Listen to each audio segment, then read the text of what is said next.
Formula ఈ race కేసులో ACB దర్యాప్తును ముమ్మరం చేసింది. తెలంగాణ మున్సిపల్ శాఖ, ఫార్ములా ఈ ఆపరేషన్స్ లిమిటెడ్, ఎఫ్ఈఓల మధ్య జరిగిన ఒప్పందం, దానిలో జరిగిన ఉల్లంఘనలపై అధ్యయనం చేస్తోంది. ఈ క్రమంలోనే కేసు ఫిర్యాదుదారు ఎంఏయుడి ముఖ్య కార్యదర్శి దానకిషోర్ నుంచి పలు విడతలుగా సమాచారాన్ని సేకరించింది. ఏసీబీ మంగళవారం కూడా దానకిషోర్ నుంచి సుమారు 7 గంటల పాటు డీటెయిల్స్ ను తీసుకుంది.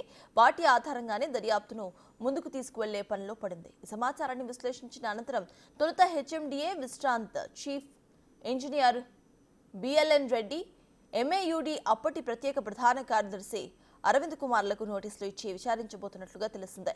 వారి వాంగ్మూలాల సేకరణ తరువాత కేటీఆర్ను ప్రశ్నించే ఛాన్సెస్ కనిపిస్తున్నాయి.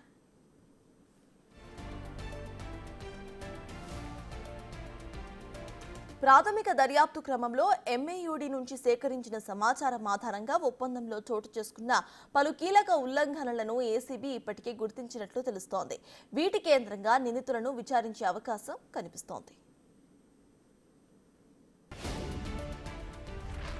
హైదరాబాద్లో ఫార్ములా ఈ రేస్ను నిర్వహించేందుకు తెలంగాణ ప్రభుత్వానికి లండన్ ఎఫ్ఈఓల మధ్య 2022 జనవరిలోనే ఒప్పందం కుదురుతుందని, సంబంధిత దస్త్రం ఎంఏయుడిలో ఇప్పుడు అందుబాటులో లేదని గుర్తించినట్లుగా తెలుస్తోంది.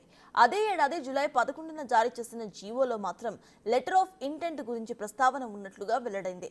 రేస్ నిర్వహణకు సంబంధించిన అధికారిక ఒప్పందంపై సంతకం చేయడానికి ముందే ఆ జీవో ఆధారంగా మున్సిపల్ శాఖ అప్పటి మంత్రి కేటీఆర్ అధ్యక్షతన నాటి ప్రభుత్వ మేనేజింగ్ కమిటీని ఏర్పాటు చేసినట్లుగా తేలింది.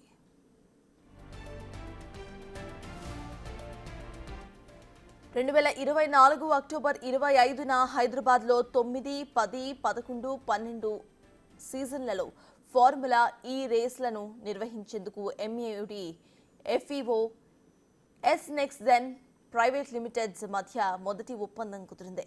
దీన్ని కుదుర్చుకునేటప్పుడు సీజన్ 9 కోసం నిధులను ఖర్చు చేయడానికి అరవింద్ కుమార్ ప్రభుత్వంలోని కాంపిటెంట్ అథారిటీ నుంచి ఆమోదం తీసుకోలేదని, ప్రభుత్వం కూడా ఎలాంటి ఉత్తర్వులు జారీ చేయలేదని గుర్తించినట్లు తెలుస్తోంది.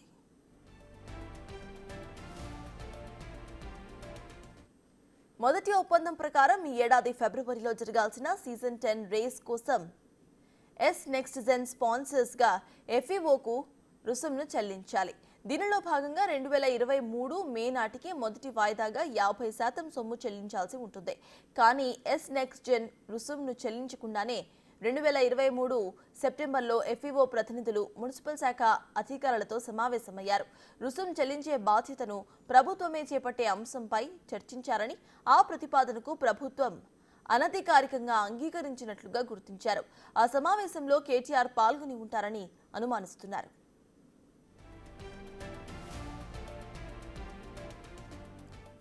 రేస్ల నిర్వహణ కోసం 160 కోట్ల రూపాయలకు పరిపాలనా అనుమతి కోసం అరవింద్ కుమార్ 2023 సెప్టెంబర్ 27న నోట్ ఫైల్ను సిద్ధం చేశారు. మొదటి వాయిదా చెల్లింపు అభ్యర్థనతో హెచ్ఎండిఏ రూపొందించిన నోట్ ఫైల్ను అప్పటి మంత్రి కేటీఆర్ ఆమోదించారు. అయితే దాన్ని ఆమోదించే విషయంలో మున్సిపల్ శాఖకు పంపించలేదని గుర్తించారు. అలాగే కాంపిటెంట్ అథారిటీ, ఆర్థిక శాఖల నుంచి అనుమతి పొందలేదని వెల్లడైంది.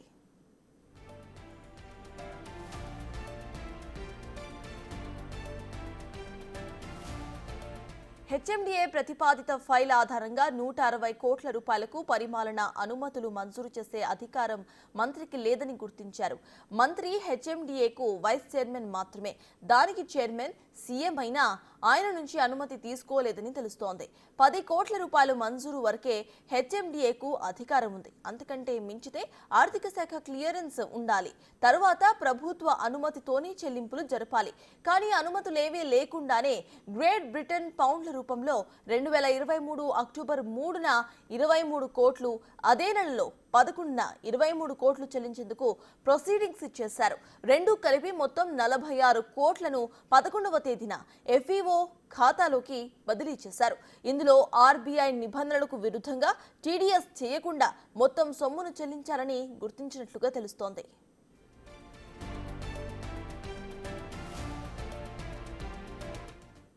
లండన్లోని ఎఫ్ఈఓ సంస్థ ఖాతాకు 46 కోట్లు విలువ చేసే గ్రేట్ బ్రిటన్ పౌండ్లను హైదరాబాద్ హిమాయత్ నగర్లోని ఐఓబీ బ్రాంచ్ నుంచి పంపించారు.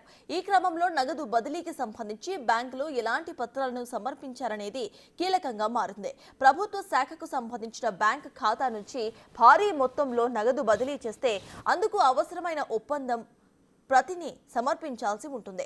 కానీ ఎలాంటి అగ్రిమెంట్ ప్రతి లేకుండానే నగదు బదిలీకి ప్రయత్నించగా బ్యాంక్ అధికారులు తొలుత తిరస్కరించినట్లు ఏసీబీ ప్రాథమికంగా గుర్తించినట్లు తెలుస్తోంది. అయితే వారిపై ఒత్తిడి చేశారని, సంబంధం లేని జీవోను ఒప్పంద పత్రంగా చూపించి నగదును బదిలీ చేయించారని అనుమానాలు వ్యక్తమవుతున్నాయి. ఈ నేపథ్యంలోనే బ్యాంక్ అధికారుల వాంగ్మూలం సేకరించడంపై ఏసీబీ దృష్టి పెట్టినట్లుగా తెలుస్తోంది.